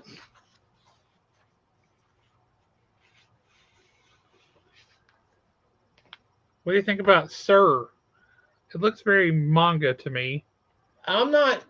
And it's written and drawn by persons unknown named Fellhound. I wonder if that's one of those it's being brought over from Substack or Webtoons. I have no idea, but it's motorcycle jousting. Yeah, I think I'm a pass on that one. Indiana Jones and the Last Crusade motorcycle jousting. But yeah, very manga, very anime looking. Am making anybody motion stick yet? Yeah, oh yeah, woo. That's all, folks. See, that's a slipcase edition book that's $50. And then you got a whole lot of just next issue of a series kind of thing. So something's killing children, et cetera, et cetera. So how is something killing the children? How is that? Is that still doing like a good seller? It never sold well for us. It was huge all across the country. We never had more than 2 subscribers, and we only have 1 now. Really? Yep. See, I never read it. I tried to read House of Slaughter when it first came out. Yep. But it was, and here's the thing about it. I remember when Something's Killing the Children came out, and I thought, well, that sounds pretty cool. It probably won't last. I don't think I'm going to read it. Oh, no, that's a cool looking cover. Yeah, that feels like some of the old horror books. But that's just the next issue of Grimm. Stephanie Phillips. She seems to have a few books coming out. She's been writing a lot of stuff. Look at that. Lee Bermejo art. That looks I don't awesome. remember the solicits for issues 1 or 2 of that, and that's 3 of 3. but I might have to check that out. Story sounds okay. The artwork looks gorgeous. I will be curious about your thoughts on the next book there that we Oh come wow, to. that art does look amazing. I mean, it's Lee Bermejo. The dude's a genius. What, the Farscape? Yeah, did you ever watch Farscape? I never watched Farscape. Did you ever watch it? I did not. Yeah, this is one of those. I don't have a dog in that fight. Power Rangers Infinity. I'm not sure what's going on there. I'm just going to say that. Um, you got what appears to be a polar bear ranger, a cheerleader ranger, a goth ranger. I don't. A Great British Bake Off ranger. I don't know what's happening here. Somebody tell me what's happening. I need Justin to explain this to me because he's a huge Power Rangers fan. Well, if you flip the page, we got Ranger Academy number 9 with a totally different cover. But it's a different book. Oh, it's a different book. I mean, I'm not reading. Yeah, Power Rangers Infinity number 1. We talked about this earlier. You look at where the issue number is up there. Oh, Infinity. Gotcha. Great British Bake Off Ranger. You like that? I mean, look, zoom in on that person on the on the other page. Well, there it is too. But yeah, tell me that's not a Great British Bake Off Ranger. I don't know what else that could be. That was Mrs. Potts before she got turned. And that's Penelope Pitstop. It is a little bit, yep. But I just don't know what's going on there. We'll see what happens. Flip the page to that Once and Future pen and ink. So it's a Once and Future number 1 reprinted just in black and white. Gotta say, I'm kind of tempted. How many issues were in Once and Future? 30, I think. Oh, wow. And it was spectacular the whole way through. You know you need this. It's funny. On the left page. The one on the right is a different book. Garfield number 1. He has a stack of what could be chocolate chip cookies or pizza. I'm not sure. I'm going to say it looks like pizza, but with Garfield, it should be lasagna. I tell you what we need. That's already stacked up. Maybe that's a pizza lasagna. We need them to come back out with Heathcliff. Do we? I loved Heathcliff. Okay. I always thought Heathcliff was okay, but Garfield was the one I grew up with. You probably liked Marmaduke too. I never watched it, never read it, none of that.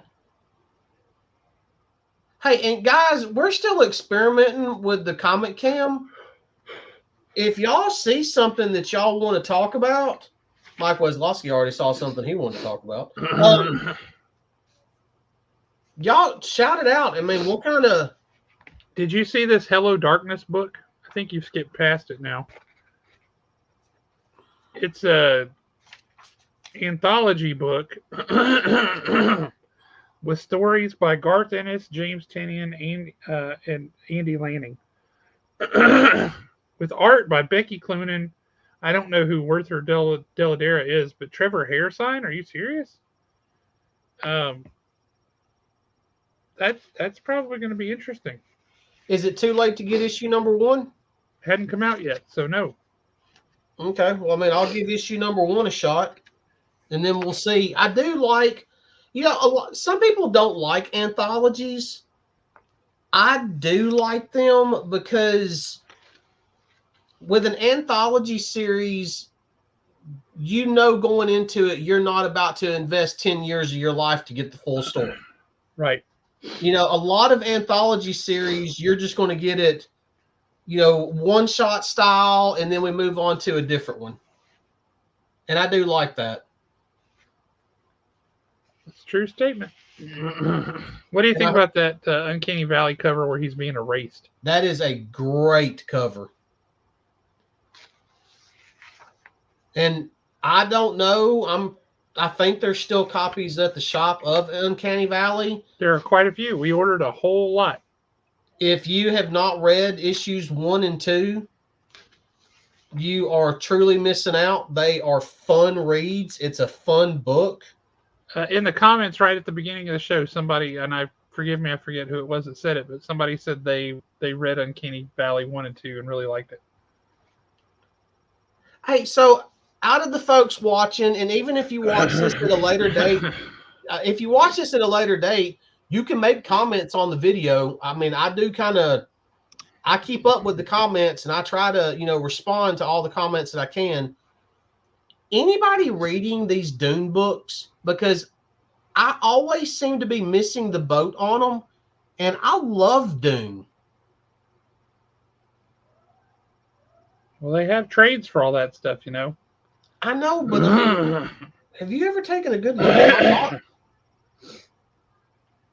You want to just go ahead and skip to page 91. That's where Dynamite stuff starts. And then we start to get some more new books. Oh, the Dark Crystal. Yeah. But I think you'll appreciate what's on 91 considering what you just mentioned.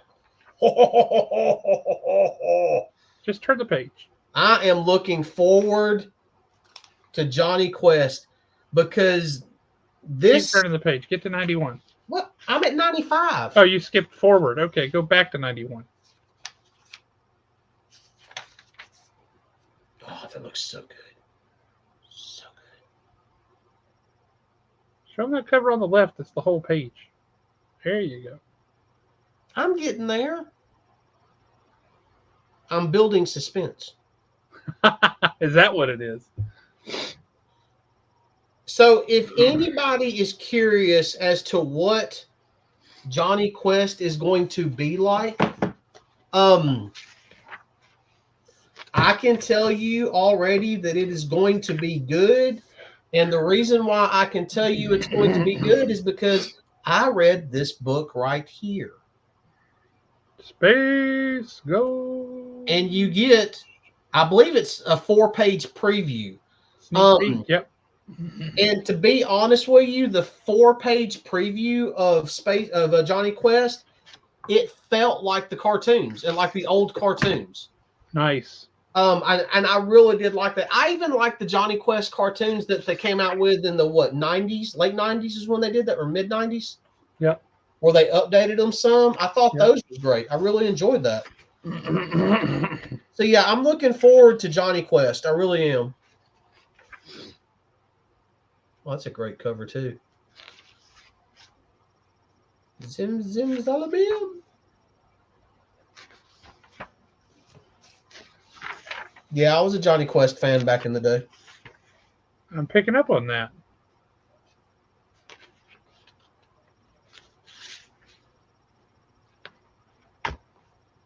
And you know what? Don't let my wife fool you. She was a Johnny Quest fan back in the day too. Really? Yep. I would not have thought that. Oh yeah, we would so like when we were, for those of you that don't know, my wife and I started dating. I was 17, she was 19. She broke into my mother's house and whisked me away. He still had hair at the time. Yeah, I still had hair. I was skinny and beautiful. But when X-Men came out, the cartoon that, everybody's kind of like the X-Men cartoon now, she would sit there and watch that stuff with me. I mean, that's how she learned. And then, comic books were always around. I mean, there was always something going on. She was a massive fan of the Scooby-Doo cartoons growing up. She'll still sit there and watch them now. Because they're great. Yeah, I mean, I remember when Johnny Quest came out, and we were like, "Ooh!" Both of us were like, "Oh, did you see Johnny Quest is coming on?" So yeah, Blake. I mean, she was a fan of some of this stuff back in the day, and she still is on some level, but she's not reading comics. Yeah, if you're getting the Thundercats book, then Chitara has a limited series spun off from that too. So you can read a Chitara book. That's a cool cover. That is a pretty cool cover, I have to admit. And on the next page or pages, because it's Dynamites, there's 4,000 covers. There you go. Powerpuff Girls are back. And this is the second issue. But if you were a Powerpuff Girls fan, um, then good stuff. I'm not. I mean, I like the cartoon, but that is just funny right there. It is. At this point, you should skip ahead to page 139, 138, 139.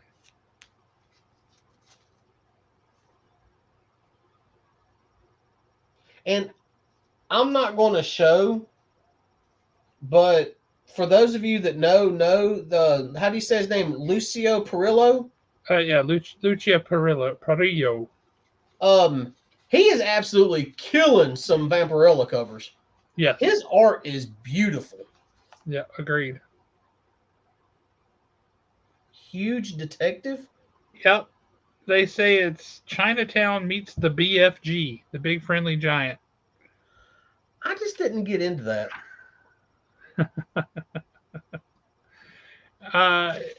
It looks interesting. I don't know that it looks good, but it looks interesting. We've got a lot of Conan. Oh, and guys, hey, well, there's no new series, Mike. We're trying to focus on new ones, and also ones that have covers that we can show on the show. And I don't know how well these do, or if anybody is truly picking these up, but these preview books. I'm sorry, it's upside down, but it's upside down for a reason. Look at the price, kids. You can pick up your own. They're at the shop on the bottom shelf and start going through it. And believe it or not, I know this is going to be shocking. Everything in this book is for sale. That's true. You just got to know somebody that'll order it for you. And I know a guy. Also true. That is a cool looking cover. It's pretty interesting looking. The next where there's any new books, new series coming is page 167. That's when we get the Image.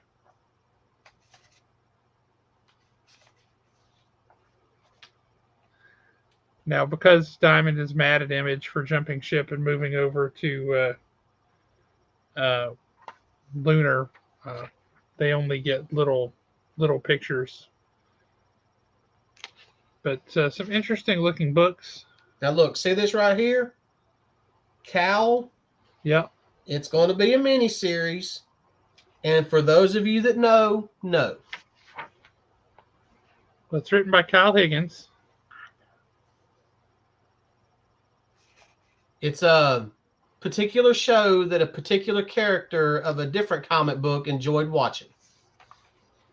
Yeah. The one on the top there, the Power Fantasy #1, there at the top of that page, is written by Kieran Gillen. So we're talking Once and Future, right? And Die. That's an interesting concept there, too. God, this page keeps... Stop doing that. It says you have certain preconceptions. They are incorrect. Here, that word has a specific technical definition. Namely, any individual with the destructive capacity of the nuclear arsenal of the USA. That's what superpowered means. There are 6 such people on Earth. The planet's survival relies on them never coming into conflict. Come dance into the ticking of the doomsday clock with Kieran Gillen, who is a phenomenal writer. That's an interesting idea. You got these 6 people who can never, ever, ever get into a fight because they'll just destroy all of humanity. And inevitably, they're going to end up running into each other. Now, one on this page that sounds like a lot of fun. Yeah. But I know it's just not going to be some people's cup of tea. And that is this one right here, Stand Still. Yep. And this is literally all I needed to know out of this entire synopsis to make me want to read this book. Okay. And it's an 8-issue miniseries. So once again, you're not investing years of your life. But all I needed to know was clinically insane sociopath who is suddenly in possession of a top secret device that can freeze time. Everything about that sentence screams good times to me. Yeah, it sounds like a fun read. Be sure you sign up for that on the list tomorrow when you're up at the I'm shop. sure I'm already signed up for it.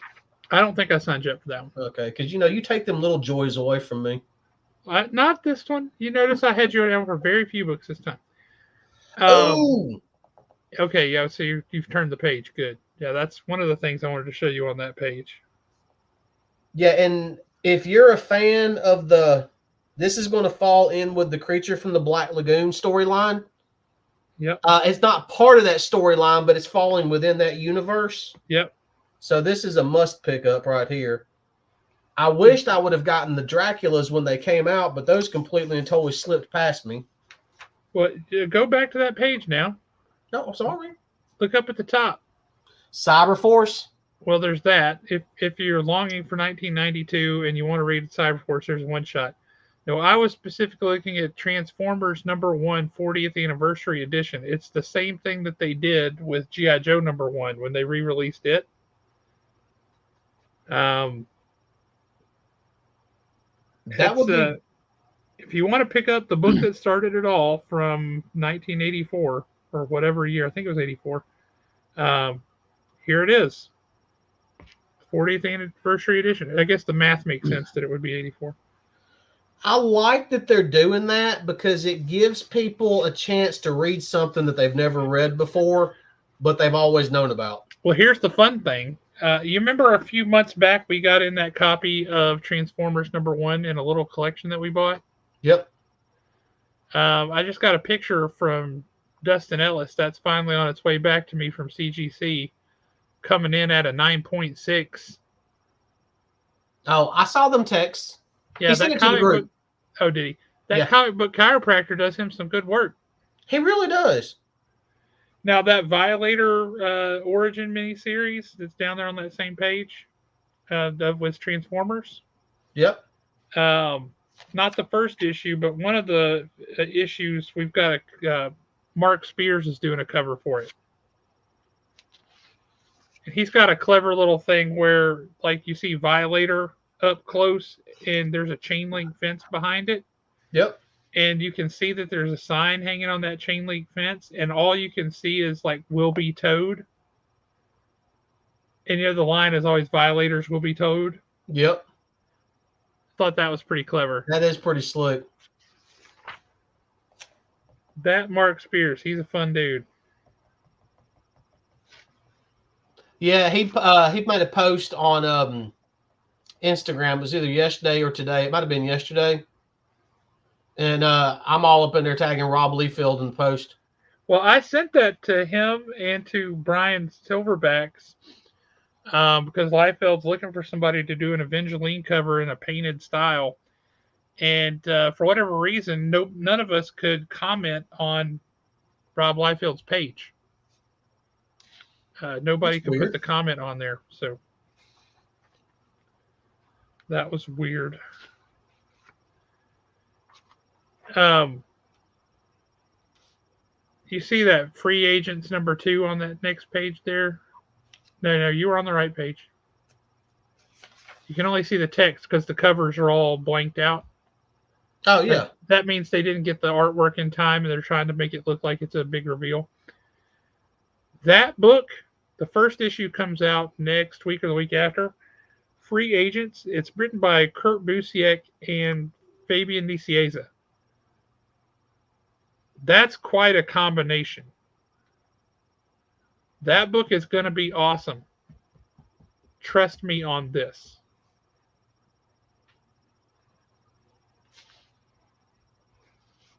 Focus.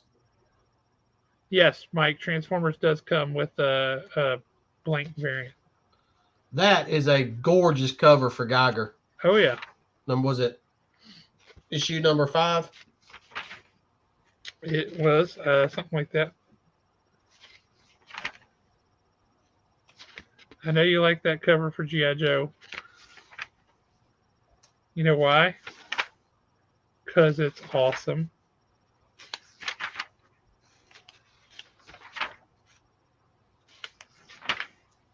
You know what? This cover for Falling in Love on the Path to Hell, issue number 3, that's a pretty slick cover, too. I'm telling you. You're going to enjoy that first issue. It's good.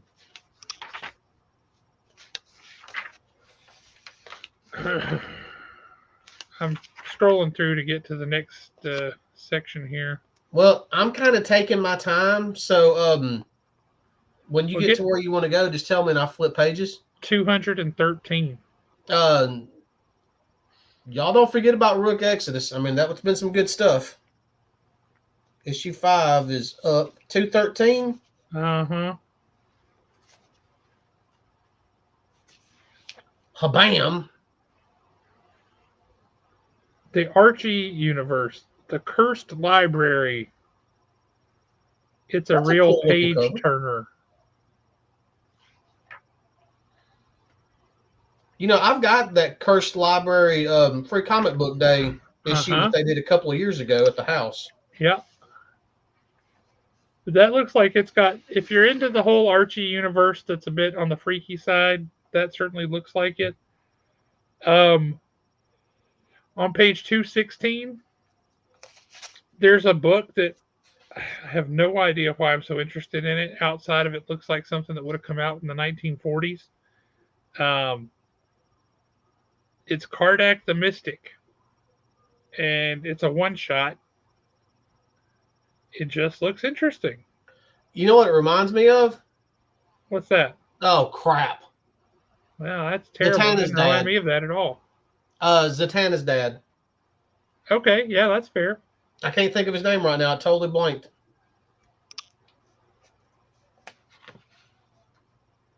Yeah, it looks interesting. I didn't realize the Archie universe was as big as it is now. It is, and Stephen Butler is doing a lot of work for it. But yeah, this is the that Archie Decides book. If you go back to that, whatever page it was, 218. Yep. Look who's writing that story. Tom King. Yep. Written by Tom King. That's fascinating.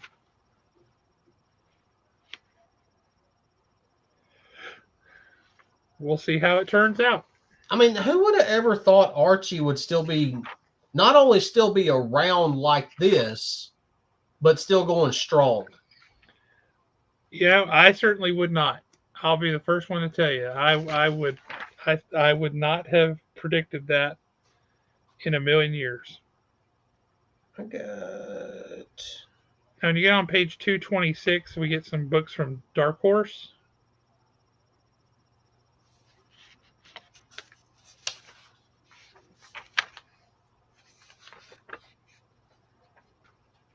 I guess if you scroll over to 228, they actually start to give some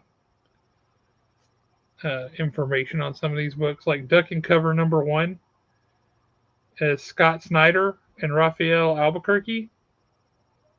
Same guys who did Clear. Such a good series. They had me right up until they got Manga Influenced Teen Adventure. Still interested in it. We'll see. But yeah, that's a really potent team right there. There's a new Gru book coming out. Do we really need a new Gru book? Yep, called Minstrel Melodies, and it's by Sergio Aragones and Marc Evanier. Yeah, new Gru book. Being all Gru and stuff. I'm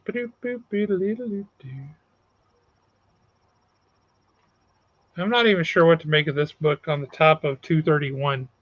Midst, the Valorous Farmer. Yeah, I was actually looking at Paranoid Gardens. It's just a cool looking cover. That sure is a title for a book. Yeah.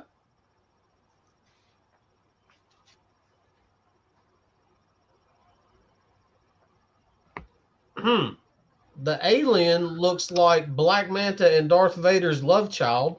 That is correct. That's exactly what that looks like. There's a issue #3 right under that for a book that I don't really recall issue 1 or 2 of.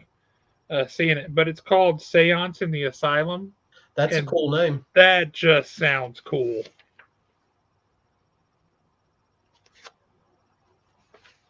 Seance in the Asylum. I dig that. I do. Yeah.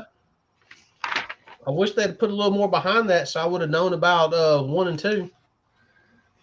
Yeah, they're probably still orderable if you want to read them. We might need to check. I On might, or on at least I page might.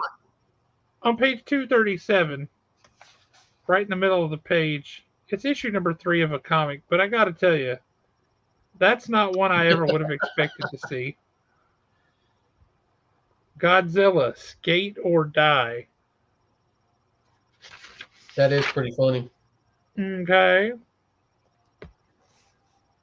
On the next page, 238, in the middle, there's going to be a book you're excited about. Oh, very excited about that. Ding, ding, ding. That is a great series, and since we're getting ready to start back, Yep. If y'all have been on the fence or you were thinking, hey, I don't need to, this has been going, I can't find them, pick up the trade, pick it up, and then get started, because this series, this right here to me is the epitome of the definition sleeper hit. Oh, yeah. Great book. It's gorgeous. The art's gorgeous. The story's great.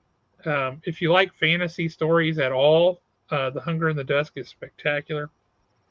On page 240, you've got TMNT number 2 of the new Jason Aaron series. Give me just a second.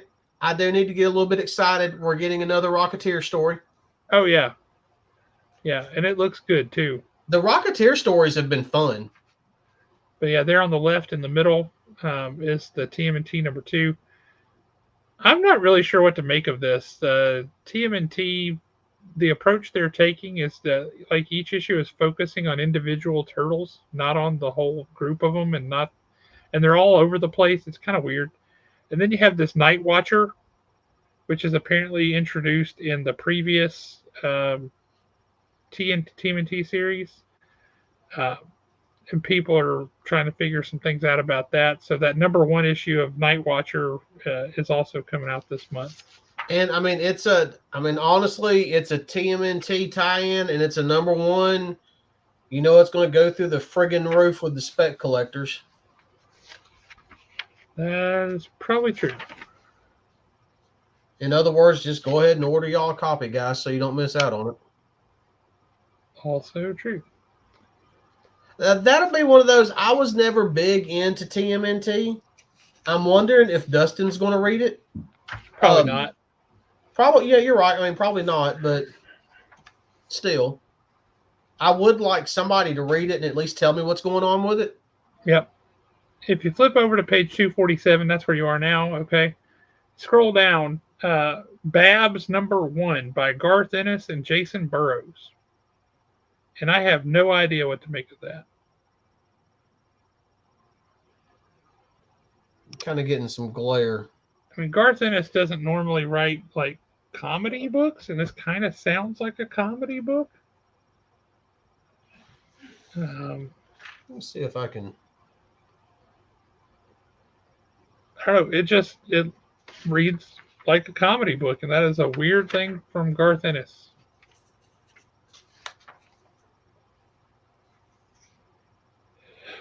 Yeah, just what we need. More swimsuit variants. The whole Deadshot swimsuit variant with the dog and I don't know. That's amusing to me for some reason. Though, God love the folks over at Valiant. I wish them well. Those characters were amazing 30 years ago, and I wish that they could successfully revive them in a way that would last for more than 3 issues. Because I mean, a minute ago they had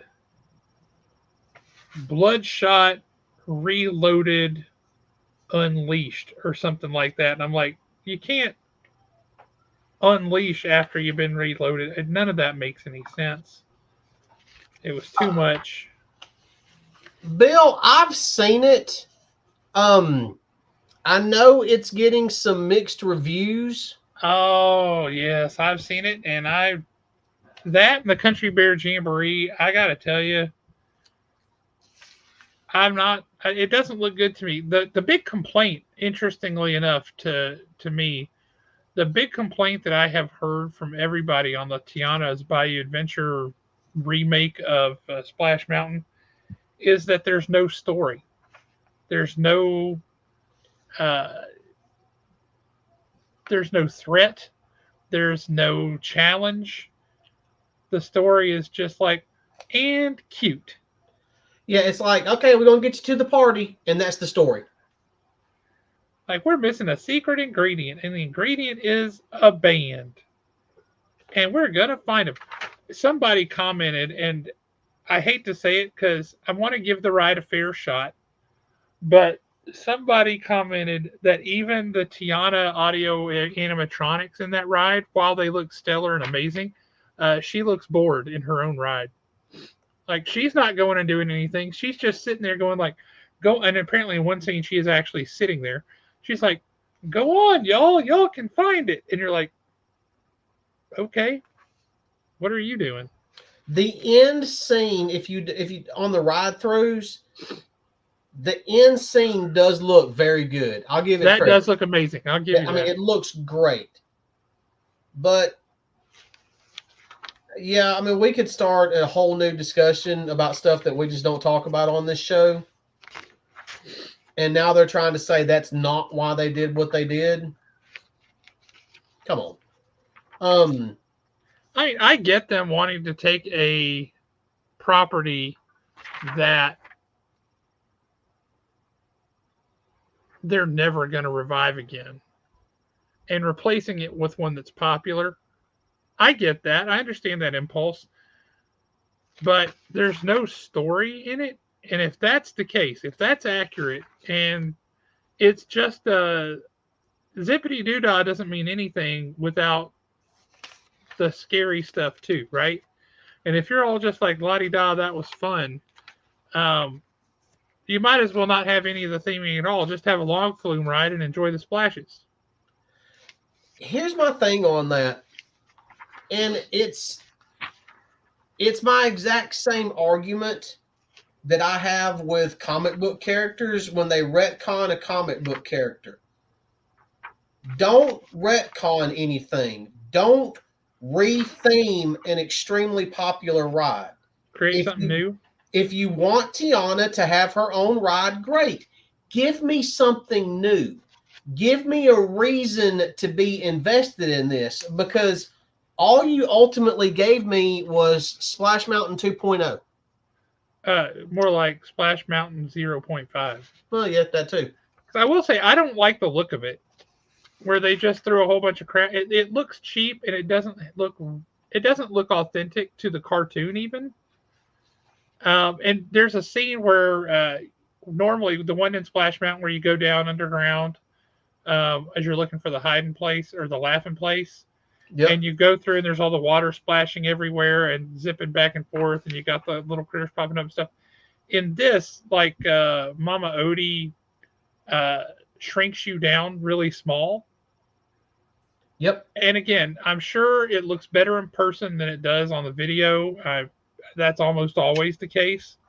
But on the videos, in that scene when you go through it, it looks like it was done on the cheap, and it looks like it was done like by college students at Six Flags.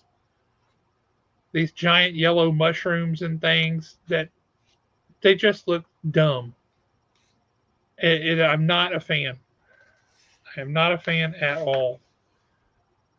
Again, I know it doesn't sound like it. I am going to try and go into it with an open mind. I'm going to try and accept it on its own merits, but I'm skeptical based on what I have seen. Uh, so there's that. Way back on page 310, there's a book that you might be interested in. She. Yep. Yeah, I was kind of wondered why they're coming back out with She after all this time. I don't know, but Billy Tucci did a Kickstarter for it, and it was wildly successful. So maybe he's like, okay, there are still people out there who like this. Uh, so we'll find out. Um, and then you get over here to Distillery, which is a company that puts out books I feel like I should like, but I don't. Yeah, I feel the same. And guys, Are they hitting you the same way? yeah, I mean, look at this one here on the bottom of 317. That's a new one by Chip Zdarsky. And it sounds cool.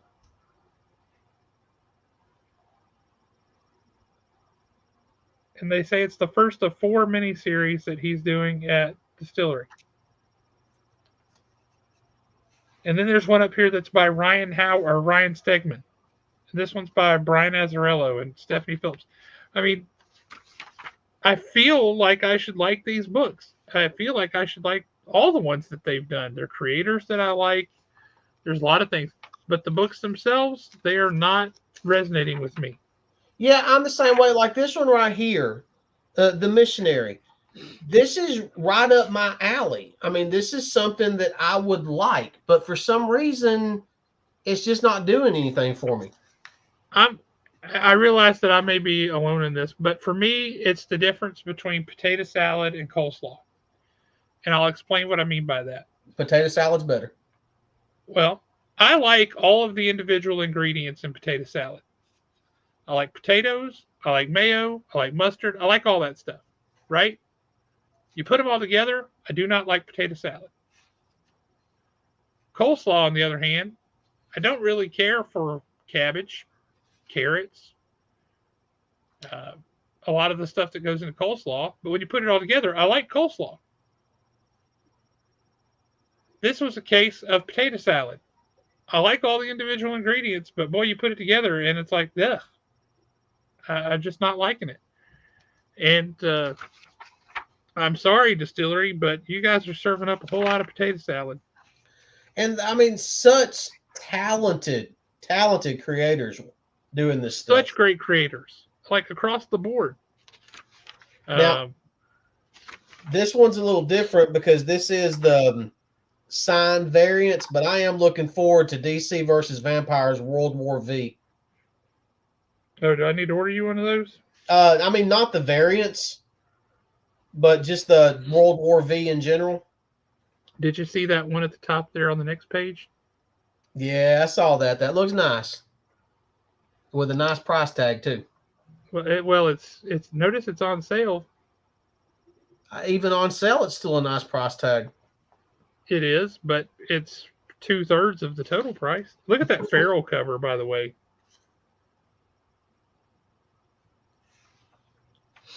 That, yeah, that's pretty slick. But yeah, there's this is a really strange month for new comics because I kept thinking, well, there's just not going to be a whole lot of interesting ones, but you keep going, and they've buried a lot of them. Like Mad Cave is one of the very last ones in this book now. Really? Yeah, I don't know why, but Mad Cave is way, way, way at the way back. I saw the 2-page spread for AWA on the trades. Yep. Every time I see like them like advertisements for trades, whether it's in this or whether it's on Mad Cave on Instagram or Twitter or whatever, they've always do what 382. 382. They've always got Devil's Highway on there. Now, well, with good reason, because it's good. Is Devil's Highway still a good seller? I mean, no, it hasn't sold in forever, but it doesn't. It's not getting any press. Nobody's talking about it except for us. But I wish people would because it's really good. An important thing to note: look at the creators for Defenders of the Earth #1. Just go, yeah, look at there. Yep. That's all you need to know right there. Dan Didio from Old School DC and Jim Calafiore, who was Ned, Lord of the Pit, and who has been a guest on this show. You want to support some some Jim Calafiore. Maybe we could get Dan Didio to come on the show and talk about this and why this is something that he's doing. But yeah, that looks interesting. You got some old school Flash Gordon. You got the Phantom. I was like, all right, that's an interesting set of people. The Magician, Mandrake the Magician. All right. You got Gotchaman #2. You got Dick Tracy #4. And then flip over, you have page 386. So how did Dick Tracy do at the shop? Okay. It sold okay. Kosher Mafia. Okay. I mean, I have to assume that's a Jewish mafia. I don't know, but Cleveland, Ohio, Here, 1936. your pickles. I just got to say, that looks fun. I want to read that book. If there's not a hitman in there named Pickles, it's a lost opportunity. That's fair. This Phone Call Away book is a one-shot. It's a graphic novel that comes out. That's interesting. It says 14 years ago, Emma and Andrew Walker suffered a devastating loss when Mandy, their 6-year-old daughter, was kidnapped. Her unrecognizable body was found a week later. The case and resulting media coverage moved an entire nation to the point that everyone knew who the Walkers were. Everyone was sympathetic, which indirectly propelled them into their business and careers. Years passed, and now their second child is missing, and they've got to find her. And you're like, wow. Yeah, I mean, that all sounds like something that could really happen. And it's going to be a one-shot? It's a graphic novel. It's a one-shot. I need to reach back out to Mark London because Mad Cave is just killing it. Yeah, I've been telling you that for weeks. We need to do that. Him back on here. And then you see Nottingham 15 of 15, Swan Song. Woo! That's going to be rough right there. We all know where that's headed. Yeah. Yeah, that looks pretty good. Pretty good. Which kind of makes you wonder, it started out with London is sick. Yep. So will it end with London is cured? Maybe. And then back on page 404 is Cruel Universe #1, which is the old EC Comics style sci-fi stories. Yeah, I'm looking forward to that. From Oni Press. So we have Epitaphs from the Abyss is more the straight up horror, and Cruel Universe is the sci-fi books. So if you dig that kind of stuff, then this is the place to get it. Be sure to sign up for it. Look at the cover. Just looks so cool. Yeah, now flip the page to 407 and look at that cover for Epitaphs for the Abyss #2. That's so EC horror. That's just so EC horror, old school EC horror. Yeah, and look at this. The kids are the monsters and the clown is not. And look at his face. Yep. Yeah, that's great. And then Sesame Street #1. One of these Grover lends a hand. Together. I don't know why we're getting a Sesame Street comic. I don't either, but why not? Got comics for everything else. What's wrong with Sesame Street? And then I think from there, I don't remember that there were any other big comics from there that caught my attention as far as new series or anything. Scout Comics has still got stuff in solicitations, but Scout Comics has not paid their creators in a long time. And Scout Comics is not actually putting out any of these books. They keep just resoliciting the same ones over and over. So we're on hold with them. At the bottom of page 435, it looks like an old school Eerie magazine kind of thing, and it is magazine size, but cryptology. So I kind of dig that. that's that looks like some old EC horror too, which I totally do. So if that sounds cool to you, be sure to sign up for Cryptology #1 with Haven if you're local, or with your LCS if you are not. Guys, I know there's been a couple of times where I've kind of moved the camera out of the way, but there's a couple of covers I just didn't think we should show on the stream. I'd kind of like to keep it. I know some of y'all would like to cover like that one. I don't think we should be showing on the stream, so I'm gonna keep going. Agreed.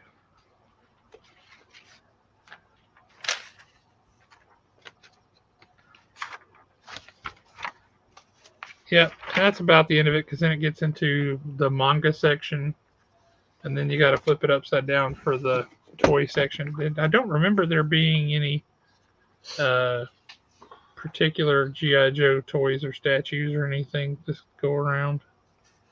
There is a really nice Moon Knight bust, though, on if you flip the book upside down on page 17. Well, I was kind of trying to And skip Gimli, if you're a Lord of the Rings fan. Also, to, the Marvel animated style jumping Deadpool statue.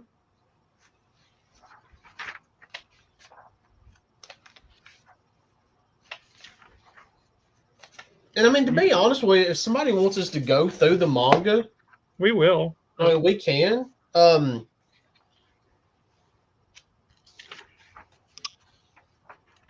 there is a good statue. It's we've already had it before, but there's a good Storm Shadow statue back in stock.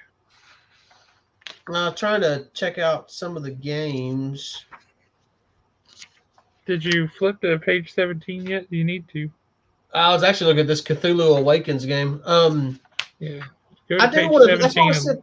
look at this Moon Knight statue. This looks like old school Bill Sienkiewicz style Moon Knight. You say page 17? Yep. Gosh, you jumped way down there, or you just Well, started. I think you flip the book upside down, because that's how they do it, and then you start back at the beginning of the book. Yeah, I was still people going. start from the beginning of books. That's normal. I know you just went through the manga section, so you wanted to read it backwards. Yeah, I know. But look at that statue. That is a good looking statue. Isn't that great? Yeah, that is a good looking statue. Oh, that's nice. On page 44, you know we've got the Knight Rider. Oh, here you go for the plate. Rebel Moon fans. If you have for all three of those. You know we have the Knight Rider license plate, and we have the Back to the Future license plate up on the wall at the store. Yeah. Well, now they have a Jurassic Park license plate for Nedry's car. I'll have to get one of those to add to the decor. There you go. There's Storm Shadow. Crap. I got to kill the cam right quick. Yeah, no worries. It's time for us to log off anyway. We're going way long. But hope you guys liked the comic cam. This is our second week trying it. We had one bit of feedback last week that people liked it and they said do more, so their wish was granted. We're doing more. I will say one fun bit. I don't know why this struck me as cool, but it did. They've got some die-cast cars, so some Hot Wheels style cars, that kind of thing. Yeah. Check it out. They have a Hot Wheels style Chitty Chitty Bang Bang. And I know you're singing that song now.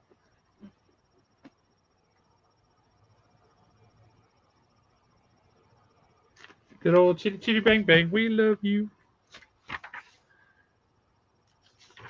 What you do? I love peanut butter crack now. Chitty Chitty we depend. Bang Bang Chitty Chitty Bang Bang, our fine for good friend. Yep, I can sing Chitty Chitty Bang Bang. Speaking of which, moment of silence for Richard Sherman. You saw that he died a week or two back? Yep. guy wrote like the soundtrack to my childhood. Holy smokes! But yeah, we appreciate you guys sticking with us. I didn't realize until just a few minutes ago how long we have run because we kind of got lost looking through previews there, which I'm sure was very exciting for you guys to watch. Uh, but we do have our sign up sheet at the store with all the new books. So get in there, sign up for any new books that you're interested in. We do have to put the orders in 14 days, I think. So be sure to get in and get your signups for the net in the next couple of weeks. We'll make sure that we get that taken care of. Anything you want to say to folks before we let folks go? Sorry I was late. I had to wash my hair out of the country. Well, your hair looks great. Well done. All right. Thanks, guys. We will catch y'all next time. Y'all have a great night. Oh, hey, one more thing. Yeah. Next week, like I said, make comments on the videos about stuff that y'all want us to cover as far as previews is concerned, and we will. Next time we do previews, which we do this kind of once a month, we have been. Yep. And let us know your thoughts on books that you're reading, and that'll give us more to talk about. I mean, I say more to talk about. We went over 2 hours tonight. Well, you know. Well, it'll give us things that we know they're interested in hearing about. Yeah, if you want us to go over manga, honestly, I would probably do everything I could to talk Nick or Justin Birch to come on to talk about manga. And I would appreciate that. Yeah. We probably next week maybe should have them on the show anyway, Dustin or Justin, to talk about Heroes Con, because that's this weekend. Yeah, well, I would like to have all of them on, but as far as Heroes Con is concerned, I would like to really have Dustin on, because for those of you that don't know Dustin, our boy has got an absolute unique eye when it comes to comic books. That he does. You might look at a comic book and see a crusty looking mid-grade book, and he looks at it and sees what it can be. So I like listening to him about that stuff. So I'd love to have him on to talk about Heroes Con. Yeah, and what treasures he locates or he uncovers while he's there. I agree. Yeah, and show off whatever he does. Yeah, that'd be pretty great.